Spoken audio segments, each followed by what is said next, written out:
नमस्कार, मैं निशी भाटिया और इस वक्त आप देख रहे हैं समाचार उत्तराखंड। उत्तराखंड में भू कानून को लेकर कई सारे बयान सामने आ रहे हैं।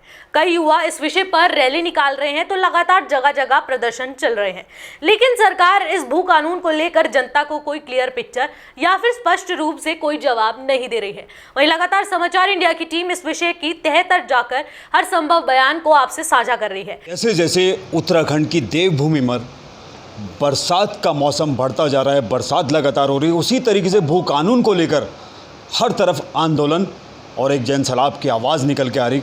आखिर भू कानून के लिए क्या चाहते हैं, कैसे सोचते हैं? हम इस वक्त मौजूद हैं आम आदमी पार्टी के लोगों के बीच में, आम आदमी सेना के बीच में, और हम लगातार कोशिश करेंगे, सवालात करेंगे, पूछेंगे भू कानून को लेकर क्या सोचते हैं और किस तरीके से देखते हैं।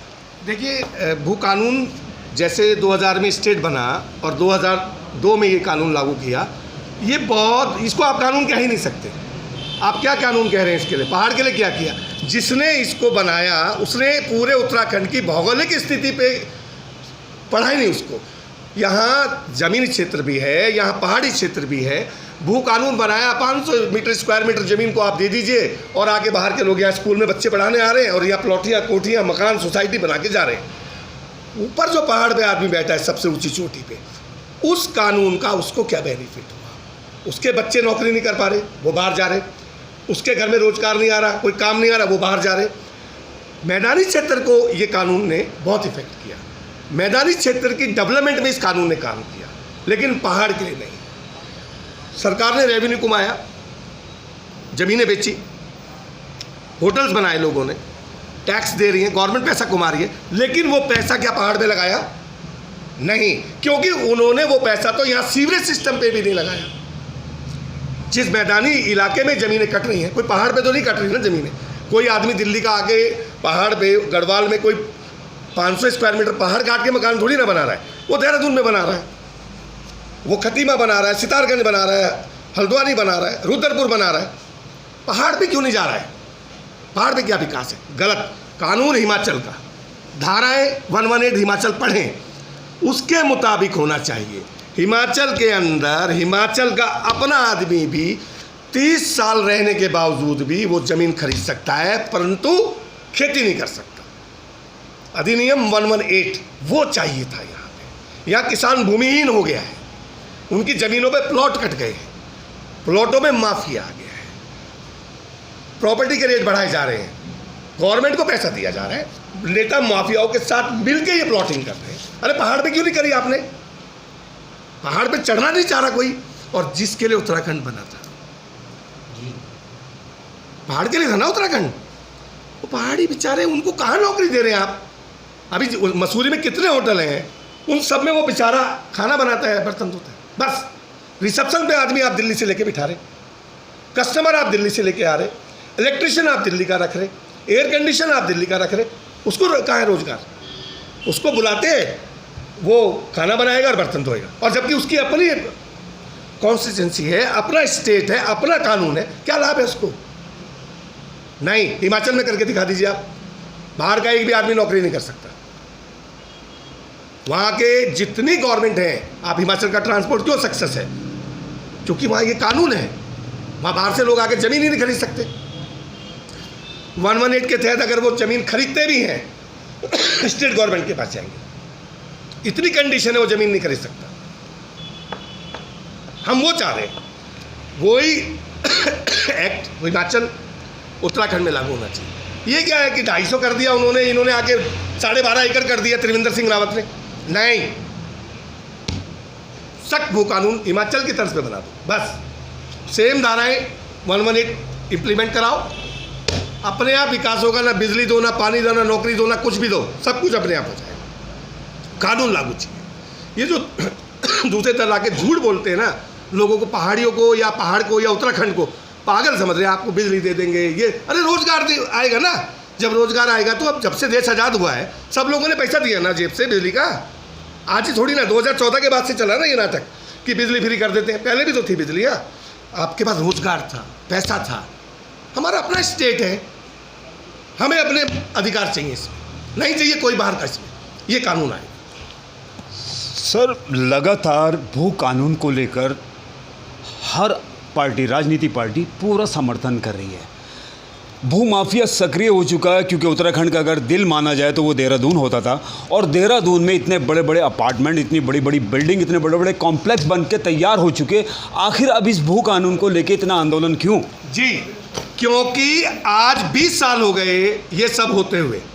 20 साल से होटल बन रहे हैं, सोसाइटीज़ बन रही हैं, उनके फार्म हाउस बन रहे हैं। पहाड़ पे क्या हुआ? पहाड़ी को क्या दिया? जो सरकार माफिया के साथ मिलके ये कर गई है, जिन्होंने रेवेन्यू भी लिया और पैसा दिखाया ब्लैक मनी, सरकार में वो जो सबसे ऊंची चोटी पे बैठा है पहाड़ी, उसको दिया क्या कुछ? वो तो आज भी ऐसे ही है, बकरी पाली भी है उसने, ना नौकरी है ना कुछ है। एक बच्चा उसका दिल्ली नौकरी कर रहा है, एक बच्चा उसका मुंबई नौकरी कर रहा है। उनको क्या दिया गवर्नमेंट ने? गवर्नमेंट के पास नौकरी नहीं है। क्यों? क्योंकि आपने टोटल प्राइवेटाइज कर दिया। आपने यहाँ एजेंट बिठा दिया। आपकी ट्रांसपोर्ट में आधी वॉल्वो प्राइवेट चल रही है।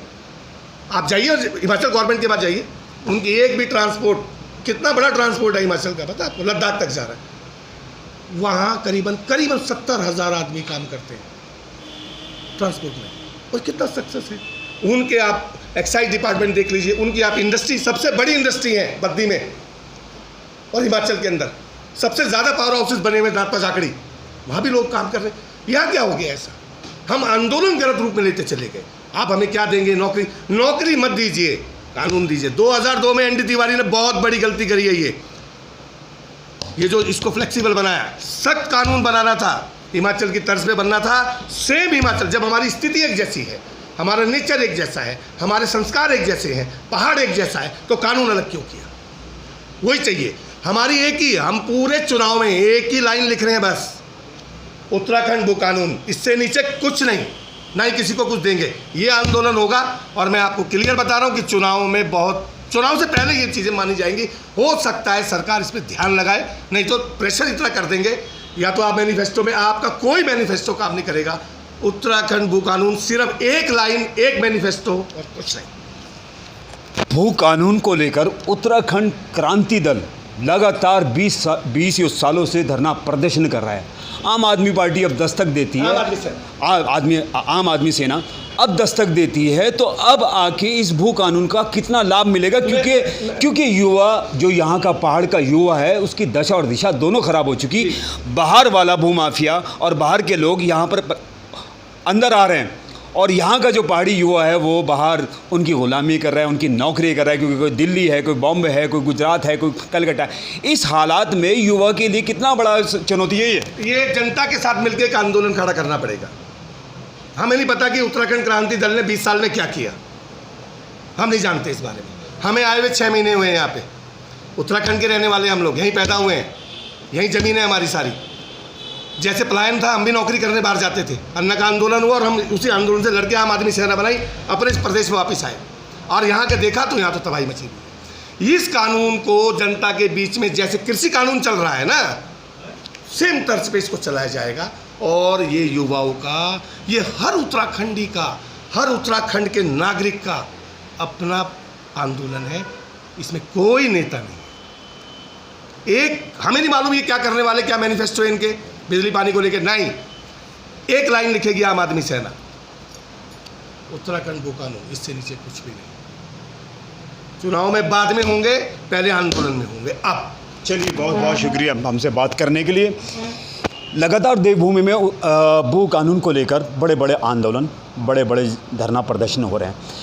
आने वाला 2022 का जो चुनाव है, एक बहुत बड़ा दंगल है, जहां पर सारी राजनीति ताकतें अपनी ताकत लगा रही हैं। देखते हैं ये दंगल किसको बाजी देता है और किसको हराता है। आप देख रहे हैं गुड्डू अंसारी और नौशाद सैफी के साथ समाचार इंडिया, खबर से लेकर असर तक।